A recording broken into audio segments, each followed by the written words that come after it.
but Zubair and Allah won't be in the picture. Right. So should we just? I thought Grandpa was. Video. No. Like when we do our vows, are we? They're gonna Yeah, stand just, up. sure, Yeah. sure. We do You want me them to to hold stand it? up here. Or It doesn't we just matter. put it in here, or we Can I can fold set it it. I again? can just set it on the chair. We're rolling, by the So, way. are we ready to go? I think we're ready. Sounds like we're ready. Everybody's here? Everybody's here? So, I'm the de facto event planner and master of ceremonies. I don't have quite the pizzazz that Scott had, Tim. So, I'm a little more subdued. And I was trying to think about a metaphor for this event. And Zubair, the first thing I thought of was a 4-quarter basketball game. But your team, the Hawks, and my team, the Cavs, are doing really badly. So I threw that idea out. We could be Lakers fans now. And Becky said it's a bad metaphor. And she's right, because today is more important than any sports event on the planet. So then I thought, well, this is like a 4-act play. This is Act 1, short but really important. And then we have an intermission, a long intermission, right? And then the stage moves to another city, and we'll do Acts 2, 3, and 4, Thursday, Friday, and Saturday, late July, right?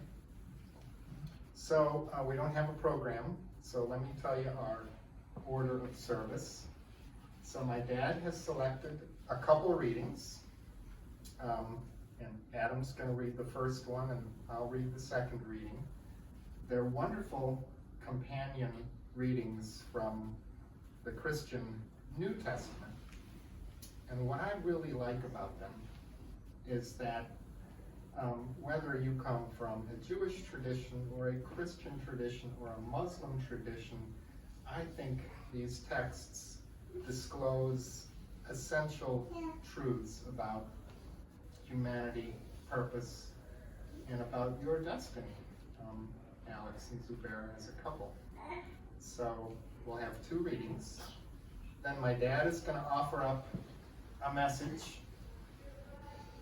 And it's interesting, yesterday he said, David, I'm really nervous about this.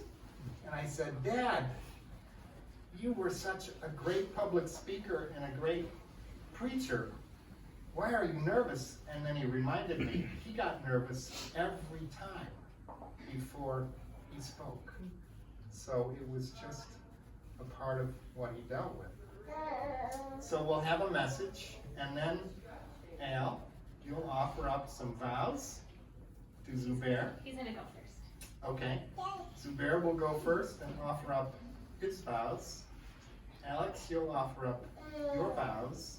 And then my dad is going to announce that you're married. And I use that verb very intentionally because, so he comes out of the Lutheran tradition, and that's who some of us can blame for this. And if Martin Luther were here today, over 500 years ago, if he were here today, he would say, my dad is not going to marry you. He would say, he can't marry you because only the 2 of you can marry each other in your hearts. That's right. In your hearts. Sure, he can sign a document that gives you legal rights and responsibilities, but that's not really what marriage is about. So, can we begin? Oh, and then the last thing we do is we have some cake and champagne. Okay? And we can linger. So Adam's got a reading here from 1 Corinthians chapter 12, 4 through 7. Now there are varieties of gifts, but the same Spirit. And there are varieties of services, but the same Lord. And there are varieties of activities, but it is the same God who activates all of them in everyone. To each is given the manifestation of the Spirit for the common good. And my reading is right after that. Now, I practiced this reading, and I can assure you that the odds that I'm gonna get through this reading without dropping a tear on the page are 0%. So you're gonna need to maybe bear with me, okay, as I get through this. If I speak in the tongues of mortals and of angels, but do not have love, I am a noisy gong of clanging cymbal. And if I have prophetic powers and understand all mysteries and all knowledge, and if I have all faith so as to remove mountains, but do not have love, I am nothing. If I give away all my possessions, and if I hand over my body so that I may boast, but do not have love, I gain nothing. Love is patient. Love is kind. Love is not envious, or boastful, or arrogant, or rude. It does not insist on its own way. It is not irritable or resentful. It does not rejoice in wrongdoing, but rejoices in the truth. It bears all things, believes all things, hopes all things, endures all things. Love never ends. And as for prophecies, they will come to an end. And as for tongues, they will cease. As for knowledge, it will come to an end. For we know only in part, and we prophesy only in part. But when the complete comes, the partial will come to an end.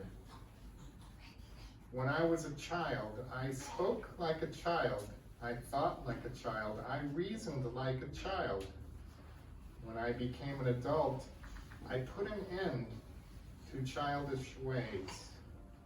For now, we see in a mirror dimly, but then we will see face to face.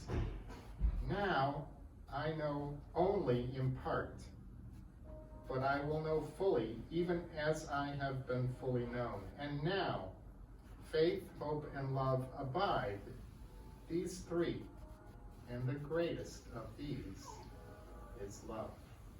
Oh, I got through it. So now, Dad, do you have some thoughts and a message for Alex and Zubair? Well, I think that you always will have differences, and all my marriages have differences. Men have different rules and thoughts than women do, and women have different thoughts than men do, but they get along together. They can accept the differences, and they can love each other, and they always love each other. Standing at the bottom is love. That's the most important thing. It's more important than anything. So that's what you stand on. And as I lived over 90 years, I also found that love is very important. And my wife and I lived for 86 years together before she died. And David has that background, both of us. And you have your background with your parents also, and your brothers and sisters. He had no other brothers and sisters. So he had to do it alone with his mother and father only. And I had to give in to her. And we have differences, but we have love. And I think that's true of all countries too, that they have differences because they have husbands and wives in their country, and they have differences, and they don't shoot each other, they don't hurt each other, they help each other, and they forget about the differences, and they try to have love between them at all times and forget about the differences. And I think that's what we have to do in marriage. And I'm glad that we're together and that the two families are together as one. And we have one family here. And sometimes that doesn't show up in churches, but it does show up here. We have one, and we are one, and we all are one. One family. That's all I want to talk about. Thank you. We get along well with differences with love. And love stands at the basic. Okay? Thank you. Thank you. So, I don't know, do you guys want to stand in the middle? Yeah. We need to, When you're done, when you want to put we them want to face the cameras. Sure, we can Yeah. be here. And Luke, can you open that purse and hand? No, I gave it. Oh, okay. I gave it to him. No, Oh, you've I got might it. need some, please. You've got it. I'll put this in my, Okay, thanks. I'll put this in my other pocket. Okay.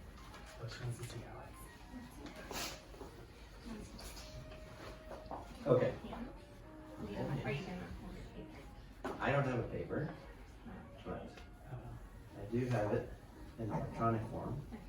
I won't read it, but I may need to refer to it. Okay. So I'm gonna save the more quippy, clever vows for July, Okay. but I did think of two very important things I wanted to tell you today. And they're not necessarily vows, but they are what I feel. The first is,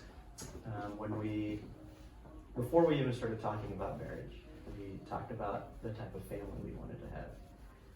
Even the details down to what instrument we'd force our hypothetical child to play, and the reasons why that's extremely unhealthy. But those conversations are a big part of how I knew that I was with the right person.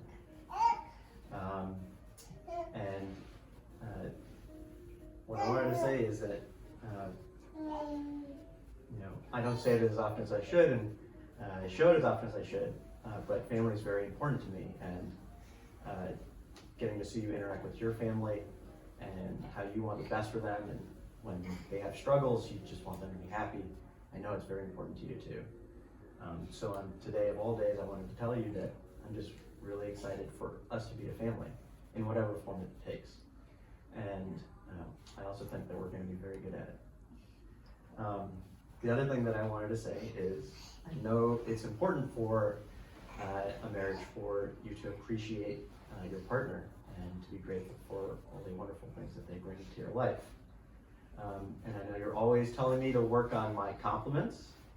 I'm very bad at giving compliments. So I wrote down all the things that I appreciate about you and all the wonderful things you bring to my life and all the great things about you. And my plan is to just shower you with compliments in front of our families. This part I will read from. I appreciate that I get to marry someone that is smart, beautiful, driven, ambitious, hardworking, athletic, musical, has, even with her cavities, a wonderful smile, killer cheekbones, can do 50 push-ups in 1 minute, has curls in her hair, so she'll call it curly hair. She has her own sense of fashion. You speak to strangers for me. You let me poke your face when I'm bored. You seem to have, at least for me, unlimited patience. And you're extremely supportive, waiting for me to share my burdens with you, even though I won't. And the list can go on, and I know you'll want me to go on and to elaborate. But these are the easy things to appreciate. But as I kept thinking and writing, I realized that there are some things that I don't necessarily appreciate, but I know are good for me. You can't ever seem to sit still, and I'm always looking for the next place to nap. That's still good for me. I think things are clean enough, and you think things can always be cleaner. And I may never say this again, but I appreciate that too. You can say it again. You like to plan 6 months ahead. I like to do things the day of. That's good for me too. I have to cook vegetarian food for you. That's literally good for my health. When you don't think my jokes are funny, you still give it a fake laugh.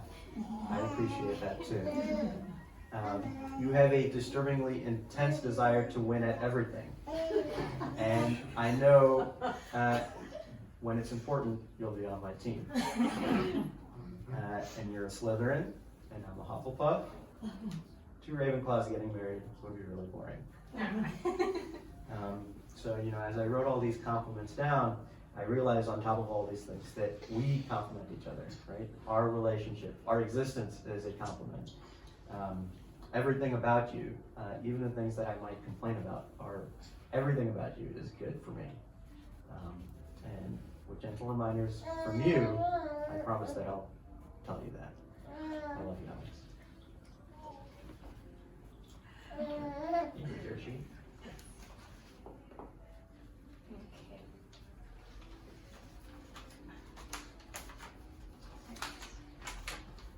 So, let's see. Our relationship started with long walks through Hyde Park on our way home from frisbee parties. Then you cooked me dinner, and I thought, oh, he must like me. Getting to know each other, we got to enjoy our mutual interests together, like frisbee, of course, and classical music at Millennium Park and at the Chicago Symphony Center. And we got to learn about our differences as well. You have modeled for me how to become a better relaxer and slow down sometimes, without ever suggesting that I limit my professional ambitions or extracurricular activities, which are central to who I am. You encourage me to take on work and activities that I'm excited about, while providing me a calming presence and support at home. Like when I'm up late making lesson plans and you come over and soothingly push down my shoulders. You shared cooking with me, your love for movies, although I'm sorry, we're going to have to rewatch all of them in 20 years, or 10 years, or maybe even 5, because I will have forgotten everything. You've taught me what it means to be introverted, to help me better understand you and better empathize with others. And you've taught me that cooking is a love language. Some of our differences that create tensions in our relationships and our relationship are the very things I appreciate about you and make you a good partner for me. Your procrastination is part of your less stressed, more relaxed personality, which is important to complement my high-strung type A personality. Your quietness goes hand in hand with your thoughtfulness. You don't bubble over with emotions bursting to be shared like I do. But that's part of your emotional steadiness, your consistency, your calm sureness, which provides stability for me, and I really appreciate and value. You are a really good partner for me. You are considerate, you make efforts to communicate well, and you do things to make me happy even when you think they're silly, like cooking me entirely golden meals for my golden birthday. In our marriage, I will continue to try to understand you, to empathize with you, and to appreciate you. Grandpa has told us many times that different is okay, that differences are good, and that we come from different backgrounds, and that our unity of these differences is the beautiful and powerful thing in our world.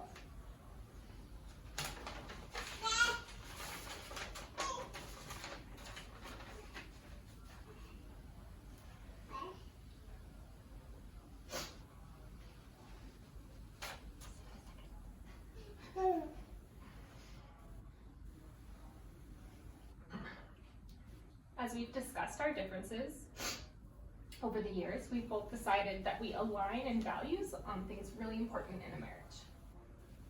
Our beliefs about what is moral, socially conscious, and how to be respectful and responsible to other humans is aligned.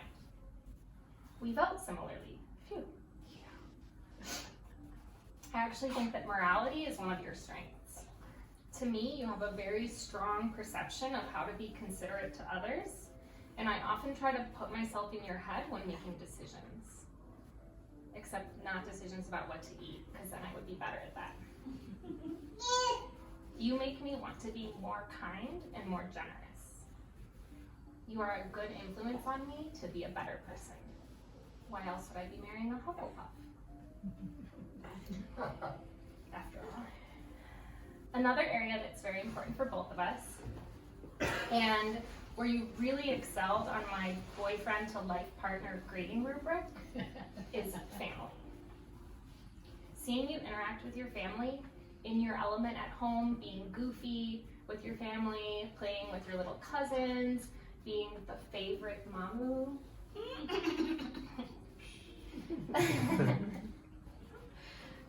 Made me realize how good you are at family, and made me start thinking more seriously about wanting to have a family with you. In addition to being attracted to the person you are with your family, I also loved the way I felt around your family. The way your family so wholeheartedly welcomed me in from the first moment has been a gift. I'm so excited for our two families who mean so much to both of us to come together, and for you and I to officially start our own family with this marriage. The perhaps lesser important things worth a mention are: you are the better cook, the better dancer, the better looking, the funnier, the more well-informed, and with the superior dental genes in this marriage. Zubair, I am so excited to be marrying you. You make my life feel full, happy, and at peace, even when we're apart. I love being with you, and I find myself never wanting to be anywhere else when we're spending time together. I want to be the best partner I can to you. I love you. Now we give each other rings. They're in here. There's some rings in there. You want this one? Whichever one. Alright, hold this. Let's see.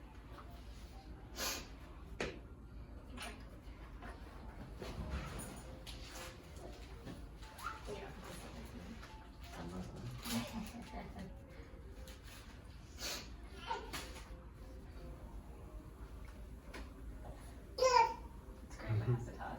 You I pronounce you man and wife. Thank you. Oh my gosh. Will you make this?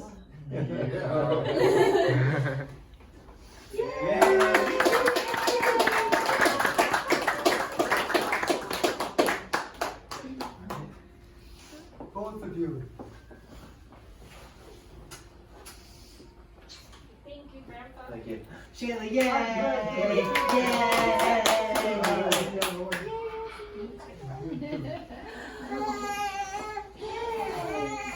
go. Can we hug you? Yeah. Sheila.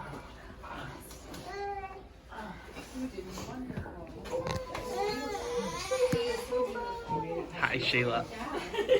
Congratulations. You've always been a part of the family. Oh, jeez. Okay. Does this box have a little backwards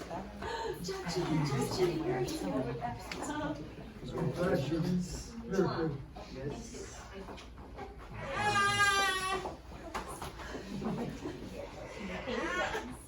Hello. Yay.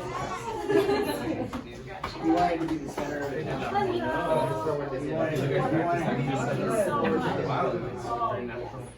Happy birthday. I'm glad we are one.